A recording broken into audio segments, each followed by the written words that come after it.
c'est Shine Cherry, j'espère que vous allez bien. Donc aujourd'hui on se retrouve pour une toute nouvelle vidéo que j'avais trop envie de vous faire, qui sera une vidéo comment avoir une belle huile sur le jeu Animal Crossing New Horizons.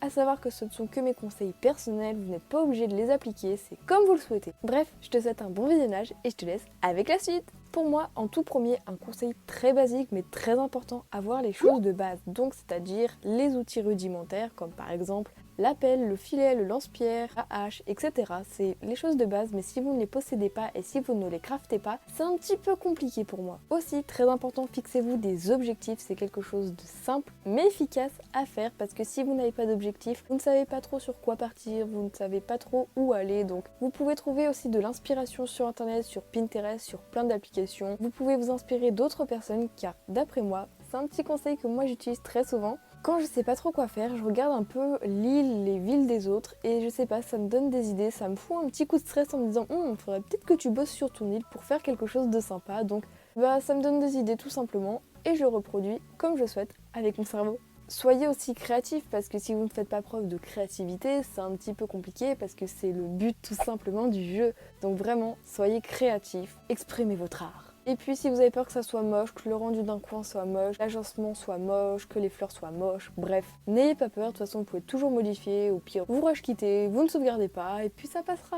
Ceci rentre aussi dans la catégorie des objectifs, mais fixez-vous un objectif d'habitants. Vous savez que dans le jeu on peut avoir jusqu'à 10 habitants, donc si par exemple il y a des habitants que vous adorez vraiment, essayez de tout faire pour les avoir. Vous pouvez toujours utiliser la bonne vieille technique du camping, aller chez les gens et peut-être qu'avec un petit peu de chance, l'habitant que vous aimez déménagera chez vous, ça peut toujours être super pratique. N'oubliez pas aussi qu'il faut bien l'agencer comme vous le souhaitez, donc par exemple, s'il y a plusieurs meubles que vous aimez, mettez-les dans un même coin et vous réfléchissez un peu à l'avenir, comment vous pourrez les disposer, à quel endroit, etc.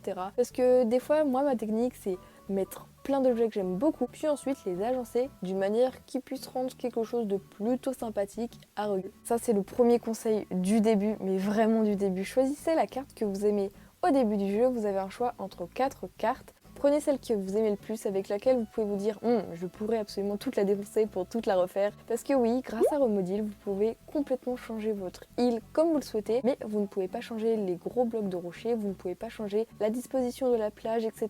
Donc c'est un petit peu embêtant. Choisissez juste l'idée du plan qui vous plaît le plus, et si vous n'aimez aucun des choix entre les 4 cartes du début, vous pouvez tout simplement partir du jeu, revenir, et je pense que ça peut un peu aider à avoir des nouvelles cartes aléatoires qui apparaîtront.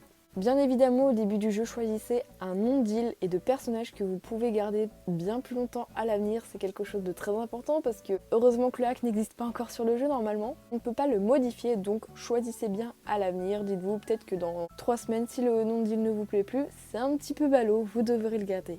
Si vous avez la chance d'avoir des amis sur votre Switch ou même dans la vraie vie, vous pouvez toujours leur demander des petits conseils par rapport au jeu, par rapport à eux. Ils aiment ou non un coin bien sûr s'ils sont dans le délire d'Animal Crossing parce que sinon c'est un petit peu glauque. Donc demandez-leur leur avis par rapport à votre coin, par rapport à votre choix d'île, de changer, etc. Comme ça peut-être qu'ils pourront vous aider parce que ce sont des personnes proches qui peuvent parfois avoir de bons conseils. Et oui, les personnes bien, ça existe toujours. Dans New Leaf, c'était très répandu de mettre des patterns au sol, donc si vous le souhaitez, c'est toujours le même principe sur Animal Crossing New Horizons. Il faut juste avoir l'application Nintendo Switch Online et donc le online aussi, et vous pourrez scanner les motifs sans trop de soucis, donc ça c'est très pratique.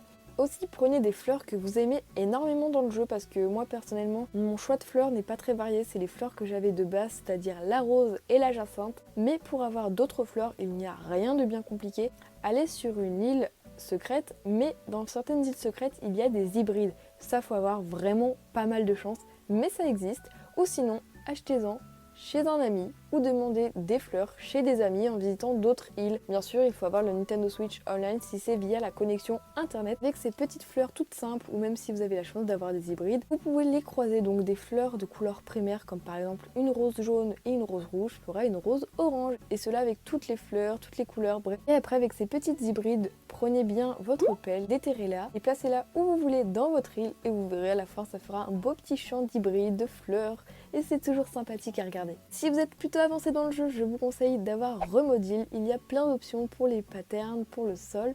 Vous avez l'option pour détruire votre falaise, pour construire des falaises, pour construire des cascades, pour mettre de la plage, enfin bref. Je pense que vous voyez. Ça, cette option, c'est à partir de là que le jeu commence réellement. Vous pouvez absolument tout personnaliser comme vous le souhaitez. Vous pouvez faire des coins arrondis, des coins rectangulaires, des coins en forme de cœur, bref. Vous pouvez absolument tout modifier, sauf les petits rochers malheureusement, et la plage.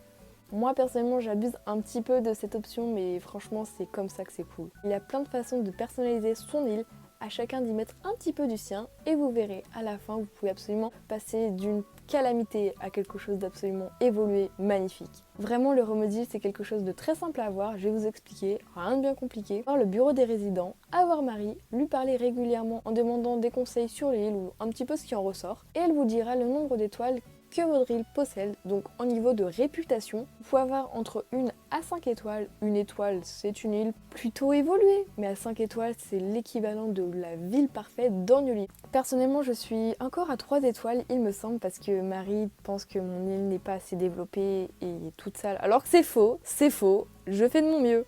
J'ai réussi à choper 2 étoiles supplémentaires en un seul petit jour, en juste mettant un petit meuble dehors, en ayant le maximum d'habitants, en prenant soin d'eux, en mettant des ponts, en mettant des escaliers, bref, vraiment décorer, évoluer et faites des hybrides. Vous verrez, ça peut un petit peu vous aider à avoir plus d'étoiles. Et au bout de ces 3 étoiles, Keke le DJ viendra sur votre île, le projet K se termine et il viendra vous faire la petite musique, les crédits du jeu pour dire comme quoi le jeu est fini avec de grosses guillemets parce que ce n'est pas du tout le cas. Je pense bien faire une vidéo comment réellement finir son île après avoir eu cette petite option, c'est bon. Le jeu est fini. Alors que pas du tout. J'ai trouvé plein d'autres trucs que vous pouvez faire pour vous occuper. Aussi, conseil très important maintenant que j'y pense, prenez votre temps sur le jeu parce qu'il y en a, ils sont un petit peu trop sur le jeu. Moi, mon délire, c'est d'y aller doucement mais sûrement. J'y vais coin par coin, j'y vais pas d'un coup parce que si j'y vais d'un coup, au bout d'un moment, je ne saurais plus ce que je voulais faire. Contrairement, si j'y vais petit bout par petit bout, je me souviens de tout. Sur New Leaf, c'était la grande époque des thèmes. Donc si vous le souhaitez, j'ai pas trop vu d'île avec un thème précis ces temps-ci. Par exemple, si votre île c'est le thème Halloween, bah votre île devrait être en mode Halloween avec des patterns qui correspondent, des fleurs plutôt orangées, en automne, etc. Mais si votre île est par exemple en mode kawaii, il y aura pas mal de couleurs pastel, de rose, de bleu, enfin des petites couleurs toutes mignonnes, etc. Personnellement, mon île n'a absolument aucun thème, c'est le thème j'y vais à la wall again. Ça, si vous ne l'avez pas personnalisé, faites-le dès maintenant parce que c'est les choses les plus basiques à faire au début du jeu.